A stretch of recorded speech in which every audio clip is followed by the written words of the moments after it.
म्हणजे राज्यातल्या महापालिकांमधलं हे जोडतोडीचं राजकारण बघितल्यानंतर कुठे नेऊन ठेवलंय महाराष्ट्र असं तुम्हाला वाटणं स्वाभाविक आहे. आणि यावर आमच्या कार्यकारी संपादक सरिता कौशिक यांनी एबीपी माझाची संपादकीय भूमिका काय आहे हे सांगितलंय. ऐकूयात त्यांनी काय म्हटलंय. सरिता. धन्यवाद विजय. लवचिक हा सध्या राजकारणात चलनात असणारा शब्द.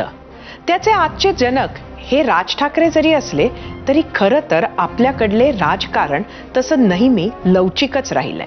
कधी कमी तर कधी थोडं जास्त. आता शब्दांवरच बोलायचं झालं तर राजकारणात नैतिकता जसा एक शब्द आहे तसाच अजून एक शब्द म्हणजे शेवटची इच्छा. जी पडद्यावर दिसते ती नैतिकता, पण ह्याचा अर्थ पडद्यामागे काहीच सुरू नाही असंही नसतं. संपूर्ण बहुमत मिळालं की आपोआप नैतिकता आणि विचारधारा वगैरे शब्द उच्चारणे सोपे होते. संपूर्ण बहुमत मिळालं नाही की लवचिकता, आपदधर्म वगैरे शब्द वापरून घेतलेल्या निर्णयांना गोंडस गिफ्ट रॅप केल्या जाते. महापौर निवडीत, महापालिकांमध्ये सत्ता स्थापन करताना अगदी हेच होतंय. मतदारांनो, रिलॅक्स.